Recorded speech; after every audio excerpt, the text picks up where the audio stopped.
Yan. Bless po ba tayong lahat? Amen. Amen. Ayan. The moment you enter this door, you are already blessed. Amen. Amen? Praise the Lord. Ayan. So, hindi ka na po patatagalin. Ilang minutes po ba ako dito, Pastora? 1 hour. 1 hour. Okay, time starts now. The title of the message of the Lord, can we all read?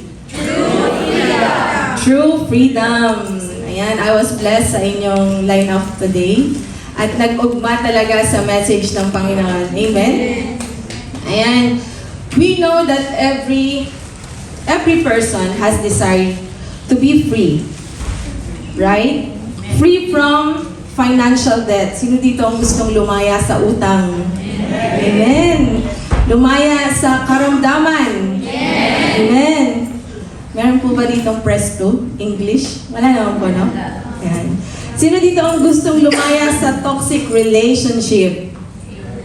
Walang toxic relationship. Good, good. Sa mga harsh employer. Wow, may isa nag-amen dito. Lumaya sa kahirapan, lumaya sa addiction, at marami pa pong iba, no? Every one of us has desire to be free. And what does it mean of having true freedom?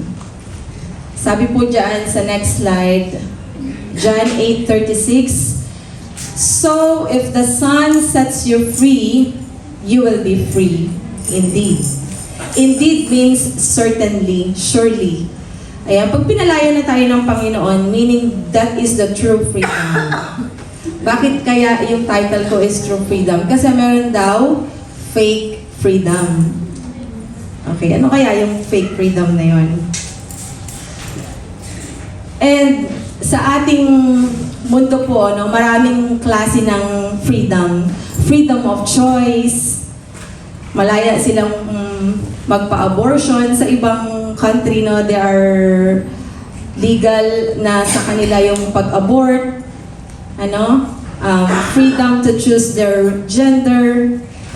Freedom to choose their partner. Kahit same-sex na sila. Ito yung reality ng mundo natin ngayon. They have this kind of freedom na akala nila totoong freedom na ito. Freedom of speech. Ayan. Freedom ko ito na i-post ang aking nararamdaman sa social media. Freedom to post everything, mga hugot natin, mga sama ng loob. Ito yung mga freedom na yan. Political freedom, religion, press, at marami pa pong iba. And if we think that we are really free, are we really free indeed? And malaya ka ba talaga? Pwede mo bang itanong yan sa katabi mo? Malaya ka ba talaga?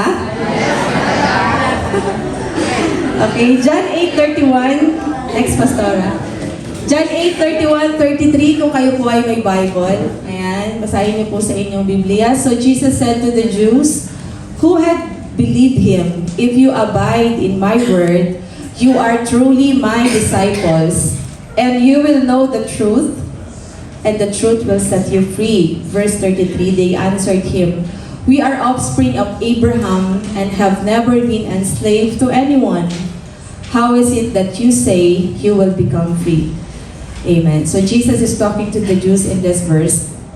And ito yung mga Pariseo, mga religious leaders. And we are going to call them legalistic people. Ayan. Ito yung mga tao na they're thinking that they are really free. Sabi niya, paano mo nasabi na kami ay magiging malaya? Never pa naman kaming na-enslave ng anyone. They didn't think that they are enslaved by Egyptians. Long time back. Pero itong mga taong to, they're really thinking na sila ay totoong malaya. Pag sinabi po nating legalistic, there are truly following the rules. Yan ang mga law. Ito yung mga talagang sumusunod sa mga kautusan. And technically, there are spiritually slave of law. These are the people na wala na silang iisipin iba na justice and mercy basta ma-follow nila yung rules. Amen? Ito yung mga tao na self-righteous. No, na sila lang yung laging tama, sila yung mabuti, sila yung nakakagawa ng law. Kasi pag sinabi nilang sila yung mga nakakasunod sa law, they're thinking na sila yung merong karapatan sa langit.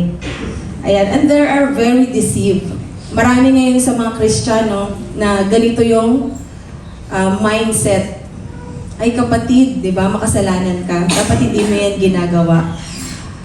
Most of them, they are looking sa kasalanan ng kanilang mga kapatid, sa kamalian na ginagawa ng kanilang mga kapatid. And they are bondage. They are bondage by the law. Di ba lagi silang nire-rebuke ni Jesus Christ? Woe to your Pharisees! These people honor me with their lips, but their hearts are far away from me. Ayan, sa next verse, sabi dyan sa Matthew 23, woe to you teachers of the law and Pharisees, you hypocrites! You give a tenth of your spices, mint, dill, and cumin, but you have neglected the more important matters of the law, the justice, mercy, and faithfulness. Ayan, nasusunod nila yung law. They're giving their tenth, they are prayerful, diba? Nag-o-observe sila ng Sabbath, but they neglect the most important thing. That's why they are bondage. Sila ay nakakulong sa law. Hindi na nila nagagawa at napupulfill yung totoong kautusan ng Diyos dahil sa pagsunod nila sa law. Amen? Freedom doesn't come from your own self. It will only deceive you. Praise God. Ito yung mga tao na kung ma-imagine natin ng time ni Jesus Christ, sila yung mga tinatawag ni Jesus Christ na mga hypocrites. Why? Dahil alam lang nilang sabihin, alam yung kanta-kanta ka sa church, pero paglabas mo, wagas kang makasigaw sa taxi driver. Iba, hallelujah, praise the Lord. Tapos naligaw ka lang ng taxi, ang dami mo nang sinabi. Diba? Ito yung mga tao na they are praising in their lips, pero wagas makasagot sa mga magulang. Amen? Naglilingkod sa simbahan, pero hindi alam paano i-honor ang kapwa. And that is really a bondage. Hindi sila totoong malaya. Kasi ang totoong malaya, nagagawa nila ang kalooban ng Panginoon. And we know what is the will of God. Amen? John 8:34, sabi dyan, Jesus answered them, truly, truly, I say to you, everyone who practices sin is a slave to sin. Ito naman yung pangalawa. Kanina yung legalistic, ito naman, licentious naman ang tatawagin natin. Ito naman yung opposite ng mga legalistic. Yung mga legalistic, there are sobrang nakatali, nakabandage sa law. Ito naman, sinagad na ang kasamaan. They have the freedom to choose whatever they want to do. Yan, eat, drink, and be merry. Yan, yung mga tao na nagsasabing, buhay ko to. I can do whatever I want. Malaya akong gawin kung ano yung gusto ko. Kasi you only live once. Amen? Freedom to choose how they will live. Kaya marami dito ngayon yung mga homosexual. Nakakalungkot po no, sa social media kapag nakita ko yung mga same gender na nagpapakasal, na nagsasama, they are really proud of their partner. Ngayon, lantaran na nilang pinapalabas, binavlog ang kanilang buhay. At yung mga tao, nakakalungkot yung mga comments no na God is love, God can understand their situation. Alam mo yung mga comments doon na they're really blind, they are really deceived ng totoong pagmamahal. They're thinking na this is my freedom to choose as long as wala akong natatapakang tao. As long as wala akong nasasaktang ibang tao. gagawin ko ang gusto ko dahil katawan ko ito. Di ba? Yung mga reason out ng mga tao sa mundo ngayon. And malaya sila na gawin kung ano yung gusto nilang gawin sa katawan nila. Tattoo dito, inom dito, di ba, sigarilyo dito. Why? Because our body is the temple of God. Naniniwala po ba tayo doon? Hindi atin ang katawang ito. This belongs to the Lord. Kaya dapat ingatan natin. Huwag natin itong aabusuhin. Praise the Lord. Hallelujah. And marami ngayon sa tao, they have this freedom to choose. Sige, pili lang tayo ng pili. Malaya tayo makapili. Because God has given us the freedom, free will. Ano? Pero ang ending nun, pagdating ng ating, anong tawag doon? The next part ng ating buhay, hindi tayo makakapili. Lord, gusto ko sa langit, Pwede ba yun? Lord, gusto ko sa langit. The sad part, you cannot choose your destination. God is the one who's going to choose kung saan ka pupunta base sa iyong mga ginawa. Ano? Na kung ginawa mo ang kalooban ng Panginoon, then you will be in heaven. Kung hindi mo yun ginawa, and then hindi ka po makakapili. At lahat tayo gusto nating makapunta sa langit. But the sad thing is, lagi ang ating sarili ang nasusunod. Amen. Bondage tayo ng kasalanan. Sino dito yun nung unbeliever pa ay sobrang na-bondage ng kasalanan? Yung kahit gustong-gusto mo nang umalis, hindi ka makalaya dun sa kasalanan na yun. You keep coming back and coming back on the same sin over and over again. Lord, ayoko na talagang uminom. Di na talaga ako iinom. Pero kapag nayaya ka lang ng isang mong kaibigan, tara, libre to. Sasama ka na naman, no? Hindi na talaga ako mambababae. Pero, di ba, meron lang sexy dumaan. Nakalimutan mo na yung sinabi mo. Why you are bondage of sin? Nakakulong ka sa kasalanan. Amen. Ito yung mga tao na hindi talaga nila magawang magbago dahil sila ay enslaved of sin. And naramdaman ko yun before nung hindi ko pa kilala si Christ. Na kahit anong gawin ko, parang hindi ko, sabi nga sa Bible, hindi ko alam kung sa book yun, na nakahook ka na daw, hindi ka na makawala. Ano, and yun yung ginawa ni Christ sa cross. He paid our sins para tayo ay makalaya. Amen. The next verse po, ayan, sabi din sa quote, freedom is not the ability to do whatever you want. Freedom is the strength of character to do what is good, true, noble, and right. Ang totoo daw na kalayaan ay hindi yung nagagawa natin, yung lahat ng gusto nating gawin. But you have the strength. True freedom is you are having the strength to do whatever is the will of the Lord. Amen. And next po, if Jesus is not the master of your life, then your life is being mastered by sin. Sino dito ang tinanggap na si Lord as their Lord, Master, and Savior? Amen. Praise the Lord. So meaning, ang master natin ay si Jesus. Siya na yung nasusunod sa ating buhay. Tama po ba? Sino ngayon ang iyong boss? Sino ang madalas mong sinusunod? Tawag ba ng laman o tawag ng conviction? Ayan, pag i-assess natin yung sarili natin, sino ba talagang madalas kong sinusunod? Tawag ng flesh or tawag ng conviction? When the Holy Spirit is telling me to pray, am I praying? When the Holy Spirit is telling me to worship, am I worshiping? Diba? If the Holy Spirit telling me to give, nagbibigay ba ako? When the Holy Spirit is telling me to be patient, patient ba ako? Amen.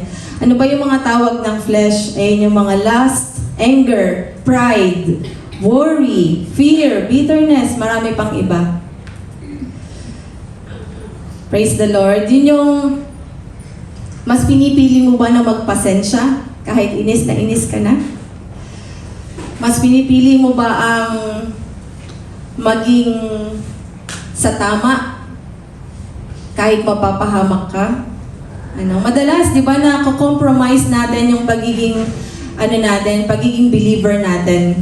Minsan sa work natin, sasabihin ng amo mo, o sabihin mo, pag may tumawag, wala ako Pero nandun naman siya.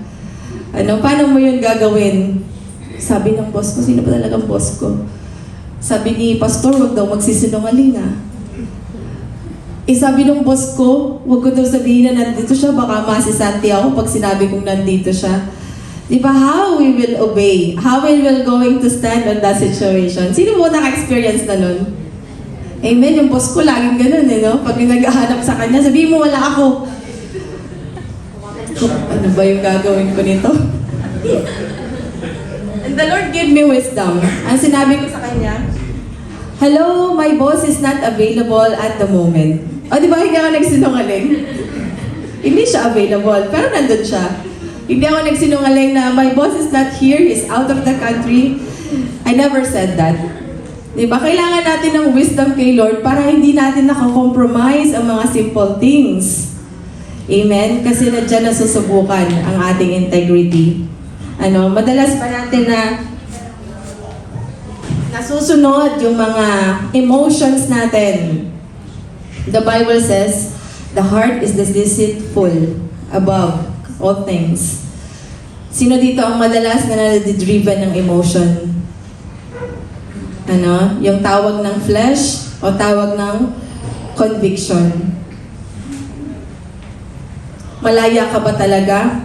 Kung pinalaya ka na ni Lord, di ba dapat yung old self mo, hindi na ikaw ngayon yun. Dating ako yun. Ngayon, iba na ako. Amen. True freedom is in Christ. That's why He died on the cross. Para sa ating mga kasalanan. True freedom comes from knowing Christ through genuine faith and abiding in His Word. Now, di ba kaya tayo laging nag-aaral? We have this Bible study para lagi nating nauunawaan kung ano yung salita ng Panginoon. 2 Corinthians 5:17, sabi niya, this means that anyone who belongs to Christ, we all belongs to Christ, amen? Has become a new person. The old life is gone, and the new life has begun. Kung ikaw yung dating magagalitin, hindi na ikaw ngayon yung magagalitin. Praise God, kasi binago ka na ng Panginoon. Well, nung tinanggap mo si Jesus, hindi naman instant bukas, hindi ka na talaga magagalitin. Pero dapat, there is transformation. Gaano ka nakatagal na Kristiyano? Naku, 10 years na buhay, hanggang ngayon po, magagalitin pa rin. Mainisin pa rin.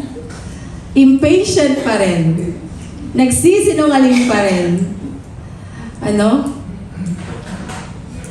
Ganyan pa rin siya, walang pagbabago, then you really did not accept Jesus Christ.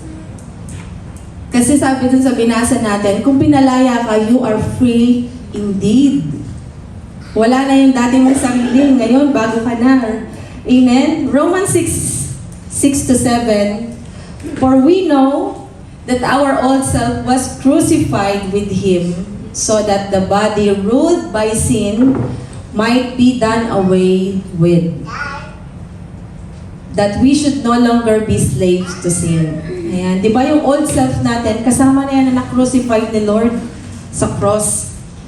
Lahat yun, binayaran na niya. Kaya huwag nating sasabihin na, pinanganak na akong ganito. Mag-adjust ka ho sa ugali ko.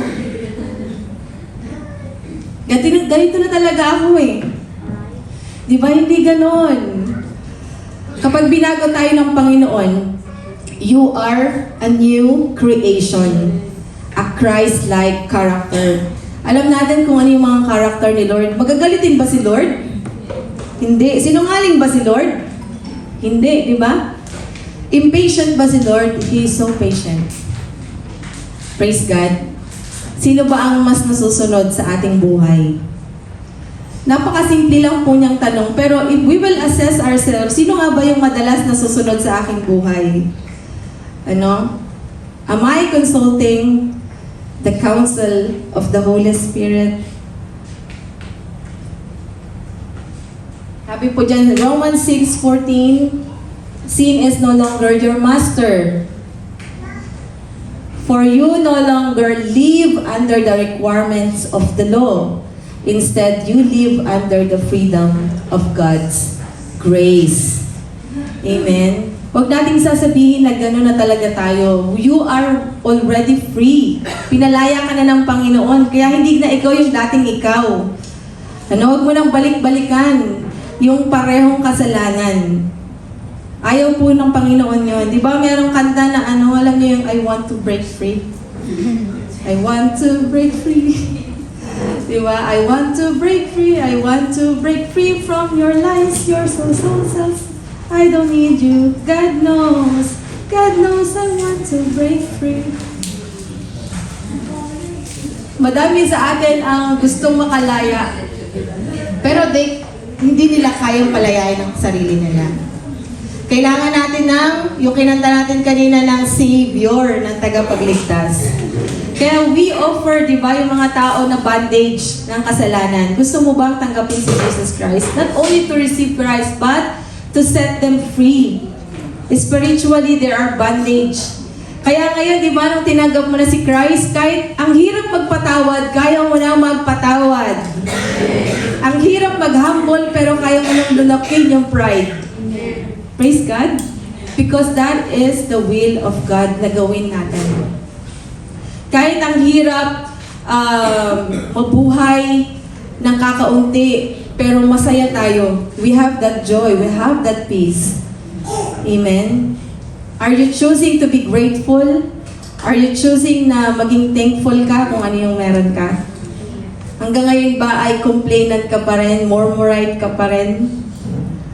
Sino dito pagka-receive ng sahod, nagko-complain na agad, parang dadaan lang sa kamay. Ano ba yan? Dumaan lang sa kamay ko yung sahod ko. Diba? Instead, Lord, thank you sa aking salary. I can be able to give again. Blessing to my family. Blessing to my, sa aking mga pamilya. Praise God. And the Bible is teaching us na marami sa atin ngayon, they're thinking na malaya talaga sila, but spiritually, hindi nila nakikita yung totoong freedom.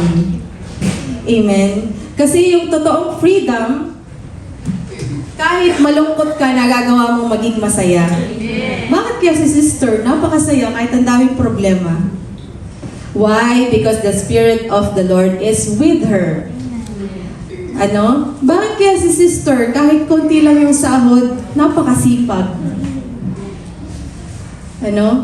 Kasi why nandoon yung Spirit ng Panginoon? Kasi kung wala sa atin ang Spirito ng Panginoon, you will never forgive. Mahirap para sa'yo ang bitawan ng forgiveness. Mahirap para sa'yo ang magpakumbaba.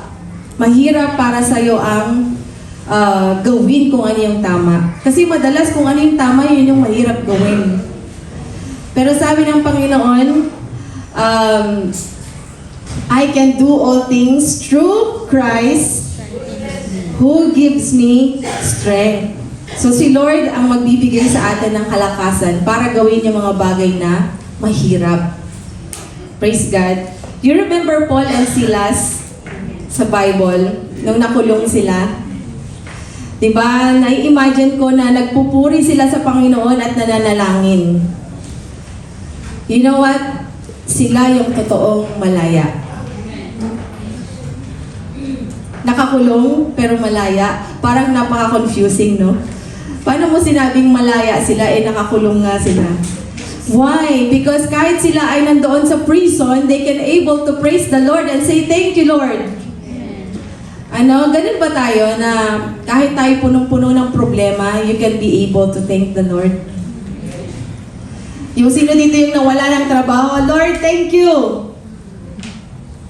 Naranasan ko yun. Nasisanti ako and I say, paglabas ko ng pinto, thank you Lord. Diba? Parang kabaliwan sa isip natin. Pero no, pag may nagsarang pinto, may bubuksan ng Panginoon. Amen? That's why I said thank you. Sabi ng Panginoon, in everything, give thanks to the Lord. Amen? Hindi sinabi ni Lord na for everything. Sinabi niya in everything. Na kahit in good days, in bad days, kailangan natin magpasalamat sa Panginoon. That is the true freedom. Hindi ka nakakulong sa sitwasyon, sa emosyon na meron ka. Di ba kapag tayo punong-puno ng problema, ang hirap sa'yo na mag-pray. Ang hirap sa'yo pumunta ng prayer meeting.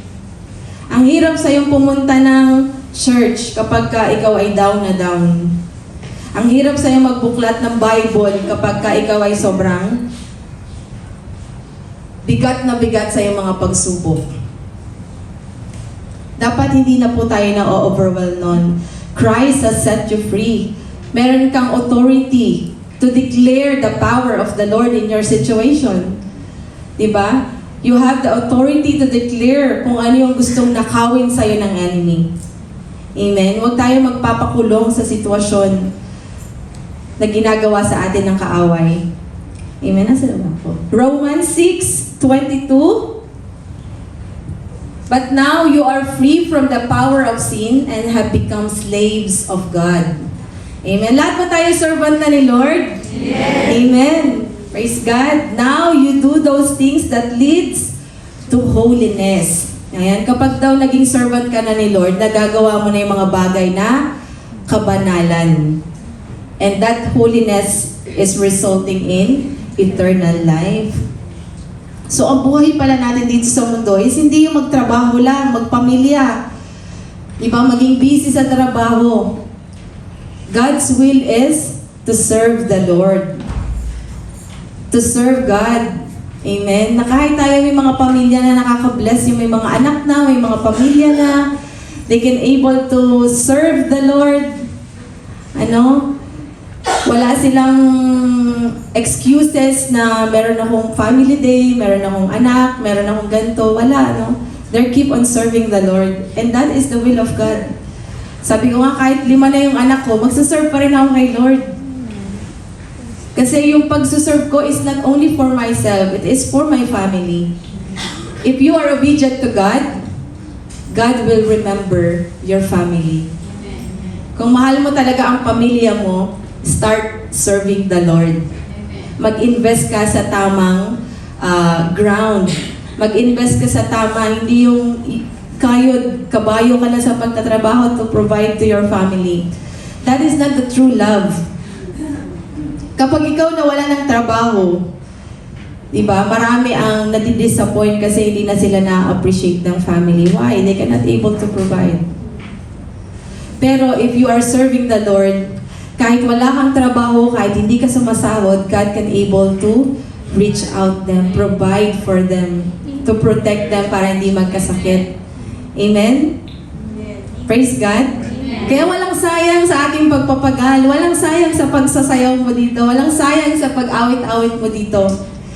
Diba? Lahat yan ay counted sa Panginoon. Yun lagi yung iniisip ko. Walang sayang sa ginagawa ko. Though napagod ako, though na marami akong kapaguran sa buhay, but I still keep on doing this for my family, for my loved ones. Amen? And sabi sa 1 Peter 2:16, live as people who are free, not using your freedom as a cover-up for evil, but living as servants of God. Yeah, we have that freedom to choose. Not all everything is permissible, but not all is beneficial. Lagi nating tatandaan yan. Malaya kang pumili ng kahit anong gusto mo, pero hindi ka makaka-escape sa pagpili kung saan ka tutungo. Amen?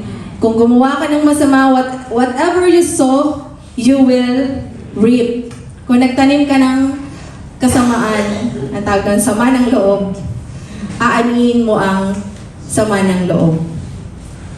Kung nagtanim ka ng mabuti, for sure aani ka ng mabuti. May nagtanim pa ng mangga na umani ng santol? Di ba? Wala naman po. Kung ano yung tinanim mo, yun ang aanihin mo. For sure yan. Kaya ang gusto ng Panginoon, gawin natin yung totoong kalooban niya. Yung totoong malaya, yung nagagawa niya ng may kalayaan, effortless yung mga will ng Panginoon. Diba? Yung parang, ba't kaya noon, nung hindi pa ako believer, ang dali ko nang nababanggit yung God bless. Diba? Pagka magbababay ka, dati, sige, oy, bye, ingat. Ngayon, sinasabi mo na, God bless. Diba? Hindi na tayo nahihiyang mag-pray sa mga public areas. Na dati, hiyang-hiya ka pumikit ng manalangin, di ba? Sa mga katrabaho mo, nahihiya ka, ipakita nagpipray ka. But now, you are proud na ipagpasalamat ang lahat ng meron ka. Amen? Because that is Spirit of the Lord. Pinalaya ka na. Kasi kung ano yung pagkakalikha niya sa'yo, design niya ni Lord na gawin mo. Diba? We are all created to worship the Lord, to serve the Lord. Yun yung ating purpose in life. Ang lahat ng bagay dito na creation, may purpose yan. Diba? Yung chair. This is created para upuan. Now, our life has been created by God for His glory. Amen? Yun ang ating tatandaan. Yung buhay mo, kapatid, is hindi nag-e-exist lang. May purpose yan. At ang purpose niyan is magpuri ka sa Panginoon, mag-serve ka sa Kanya. Gawin mo yung Kanyang kalooban. Amen? And this freedom, sabi niya sa Galatians 5:1, ito na ba yung last verse ko? Galatians 5:1, it is for freedom that Christ has set us free. Stand firm then, and do not let yourselves be burdened again by a yoke of slavery. Amen. Sino ba dito yung nakaranas ng makulong? Literal na kulong. Ay, si Ate Chen. Diba mahirap sa kulungan? Praise God. So, imagine na lang natin yung mga nasa movie na nasa kulungan na siksikan. Diba yung iba nakaupo na lang, wala silang ihigaan. And then, halimbawa si Elder Joji, nakulong. For how many years na naghirap siya sa kulungan. And then one day, may isang tao na nagpiyansa sa kanya. So sabi ng police, oh, makakalaya ka na, Joji. So siya, tuwang-tuwa, yes, thank you, praise the Lord, at nakakalaya na ako. And then sabi ng gwardiya kay Elder Joji, hoy, balik ka na dito, aircon na yung kulungan. 3 times a day na yung meal, huwag ka nang umalis. May swimming pool pa, may libreng spa. Babalik ka pa ba doon, Elder Joji? Basta may wifi. Wala na wifi. Diba kahit komportable ka dun sa kulungan, hindi ka na babalik dun. Dahil alam mo, nandun ka lang sa 4 na sulok ng kwarto. Praise God. And the enemy is trying to deceive you on that kind of temptation. Dito ka na ulit. Amen? Kung nakulong na tayo at pinalaya na tayo ni Kristo, huwag ka nang babalik sa kulungan na yon. Praise God. Hindi na tayo slave ng kasalanan. We are the servant of God na. Amen? Praise God. Hindi na ikaw yung dating naninigarilyo. Hindi na ikaw yung dating nag-iinom. Dating nagwawala sa kanto. Hindi na ikaw yung dating chismosa na nagkakalat ng chismis sa barangay nyo. Amen? Hindi na ikaw yung dating babaero. Hindi na ikaw yun. Pinalitan ka na ni Lord ng bagong spirito. Binuhay na niya yung spirito mo. Praise God. At yun ang nakakatuwang part, na kahit tayo ay maraming trouble sa buhay, kasi hindi naman pinangako ni Lord na kapag believer na tayo is wala na tayong mga problema. Pero He promised na He will never leave you nor forsake you. Yun lang yung panghawakan natin. kahit gaano karami yung problema natin, hindi tayo pababayaan ng Panginoon. Lagi lang nating piliin kung ano yung kalooban niya. Freedom, true freedom doesn't come from being legalistic or licentious. Real freedom comes only from God. Amen. Pinalaya na tayo ng Panginoon sa penalty ng kasalanan. That we know that sin has penalty. Romans said, the wages of sin is death. At pinalaya niya tayo sa power of sin. Praise God. Hindi na tayo, mas pinipili na natin ngayon ang conviction ni Lord over sa temptation, sa kasalanan. Amen? Praise God. Mas pinipili mo na ngayon pakinggan yung Christian song kaysa sa song ni Taylor Swift. Mas pinipili mo na ngayon sayawin yung mga kanta ni Lord kaysa sa mga worldly na singers. Amen? Praise God. Kasi dati ako noon, hindi ko madilit-dilit yung mga kanta ni Ian Constantino. Sabi ko, ano ba yan? Kasi nag-memory full na yung phone ko. Hindi na ako makapamili. So, talagang give up ko yung mga song na worldly. Hanggang natira na lang sa phone ko ay mga worship song. Amen. So, tayong lahat, kung sa tingin mo ngayon, meron ka pang bagay na hindi ma-surrender kay Lord. Yung mga bagay na paulit-ulit mo pa rin na nababalikan, na hindi nakakalugod kay Lord. Gusto niyang palayain ka dyan. Amen. At hindi mo kayang palayain ang sarili mo. You need a Savior. Kailangan mo ng tagapagligtas. Kailangan mo ng rescue. Amen? Praise God.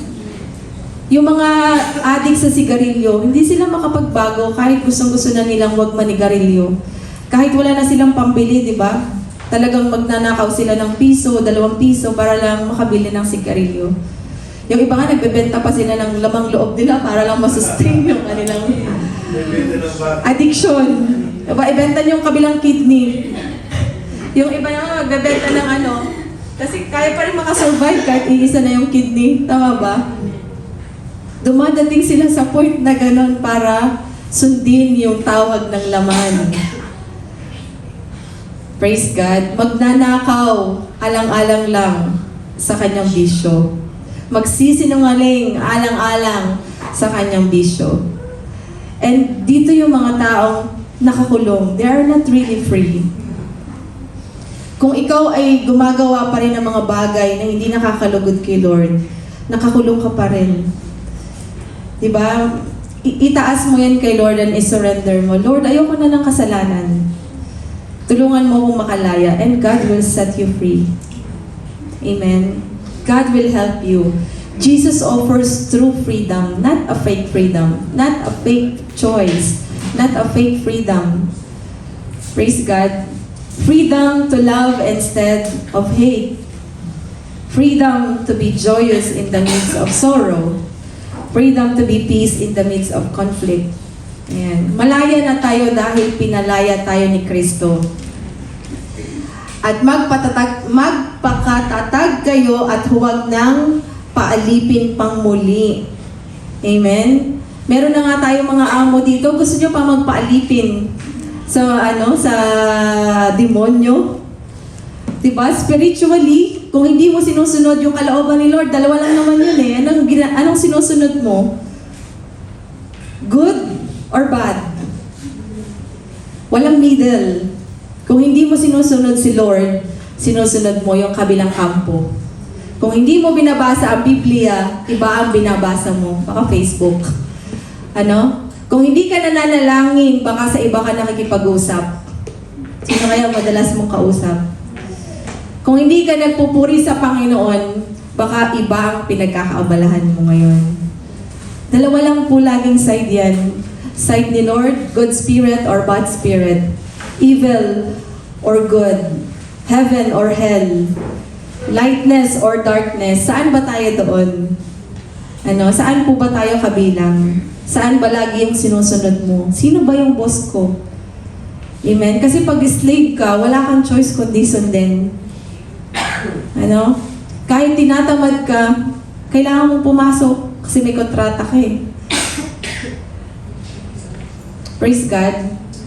And tayo, binigyan tayo ng Panginoon ng totoong kalayaan para hindi na tayo maging alipin ng kasalanan. Amen. Hindi na natin ngayon, we can easily say no to sin. Dahil nagbago na ako. Diba? Hindi ka na nahihiyang tawagin na ikaw ay maka-Diyos. Praise God.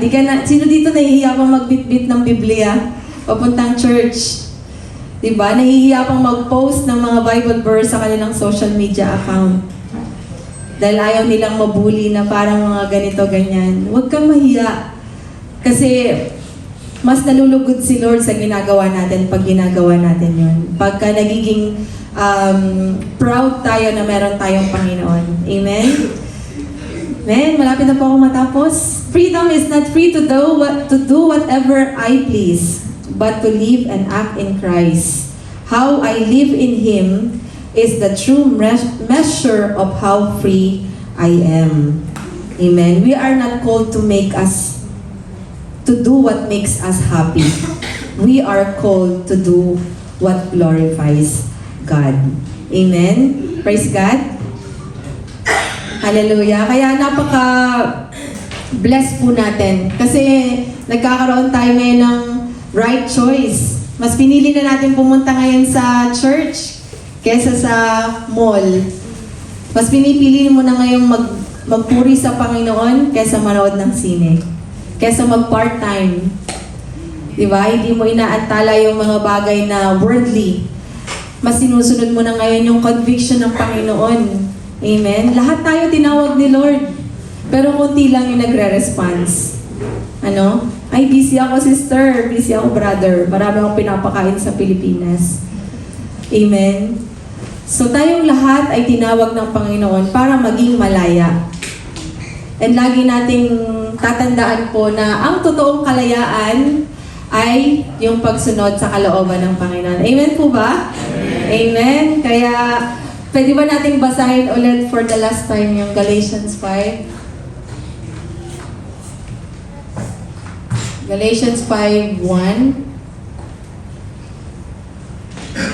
Yeah, sabay-sabay po tayo. 1, 2, 3, go.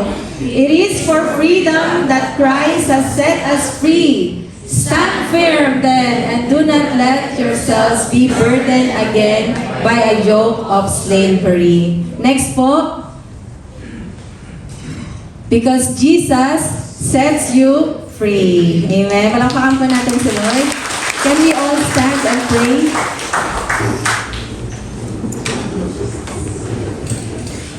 Father, we thank you. Salamat, Panginoon, that you died on the cross for my sins, for all my shames, for all my wickedness, for all my past. Salamat po, Panginoon, that you give me the chance na maging bagong muli.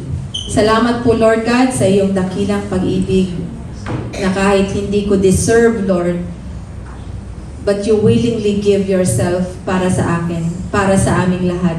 Panginoon, maraming salamat po. Forgive us, Lord, if most of the time we neglect the conviction of the Holy Spirit. Forgive us, Lord, if we compromise of being a believer, of being a follower of Jesus. Forgive us, Lord, if sometimes we are driven by our emotions. Forgive us, Lord, if sometimes hindi namin nasusunod ang iyong kalooban. Forgive us, Lord, if sometimes mas nasusunod namin ang sarili naming kagustuhan, ang sarili naming desisyon. And Lord, right now, whatever, kung ano man ang hindi namin mabitaw-bitawan, Panginoon, you know everything, Lord. You know, you said in the scripture, you search us the heart. You know the mind. At kung ano man, Panginoon, ang nasa aming mga puso, na hindi namin mabitaw-bitawan, Lord God, we surrender it to you right now in the name of Jesus. Whatever bondages that is enslaving us, slaving your people, Panginoon, na hindi sila makalaya sa ganitong sitwasyon, palayain mo sila, Panginoon. Kung ikaw ang taong ito, itaas mo ang iyong kamay at isurrender mo sa Kanya ang lahat ng iyong suliranin, ang lahat ng iyong kahinaan. if that is hindering you to come in the presence of God, if that is hindering you to serve our living God, i-surrender mo sa Kanya because He said, Christ has the power. Christ has the power to set you free. Hallelujah. He can open all the change. He can break all the change that the enemy is trying to hold you. Kaya Lord, salamat po Panginoon. I know you are working in our life. You are working spiritually in our life. At salamat po Panginoon sa aking mga kapatid na narito ngayon. Bless them, Lord God. May you give them, Lord, your power to say no to sin, Lord God. To do what is right. To do what is your will. Salamat po Panginoon for your message for today.